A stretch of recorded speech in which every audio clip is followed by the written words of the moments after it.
Yeah, let's get into ISG GovernX 2020. So what does that offer to help for third-party risk? The first thing is you just got to know who your suppliers are and what sort of services they're bringing in and what element of risk do they bring in. Mm-hmm. So, we work with our clients to just, take a look at sometimes thousands of suppliers out there, thousands of contracts, and just understand across all those, do they have a large impact to your business or not, and kind of tier them and have some understanding of also the business locations or the locations that they're delivering services to you. Okay. So just getting your arms around that is really important. The second thing is to monitor, to kind of be proactive. Like I mentioned, something can pop up anywhere, right? In a location, or potentially, what if there's some bad press about one of your suppliers? Oh, right. And you're worried about, is that going to impact my business? Is whatever happened there, could it also be happening in my supply chain?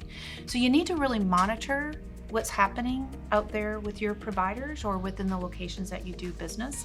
And we provide a service that gives that monitoring and looking for key things that we know could bring risk into your environment. And so you get all this information so you can at least step one, be aware, which is huge.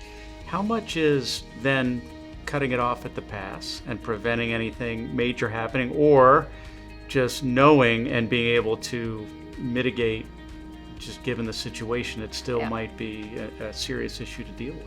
Well, there's a couple things. I mean, it'd be great if we could always proactively get in front of everything, right. And things that we often suggest is, put the right controls or the right obligations, I guess, in your contracts to begin with. So if you think about the coronavirus, business continuity planning is now, probably everybody's doing business continuity planning right now, because if people can't come in, how do you make sure that you can still run things when everyone's at home? Like, do you have the right, do they have the right access from their home versus, when they're sitting in your office? So knowing that, we suggest that you have the right language in your contracts, the right clauses, and also that those suppliers are testing and have the right plans in place, and you can see that, and you can validate that ahead of time.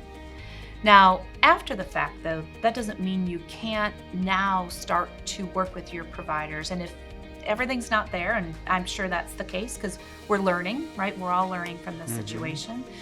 Then determine what should be the right procedures. What should we be doing from a policy or procedure perspective so that we can weather this and come out of this a bit stronger? And that might entail looking at your contracts after things settle down, right? Actually figure out now what are the policies and procedures that we want our suppliers to follow so that we can make sure that, we're all ready for this sort of event that could potentially happen, or any other kind of event that, we can't foresee right now. Let's get those in the contracts, let's put the right changes in place, and then let's start the rigor and the good visibility and the good relationship building with that supplier, which GovernX can help do because it has the contracts, it has the procedures, it has the ability to, assess and to be able to get line of sight to what's important so that both the supplier and the client can work together.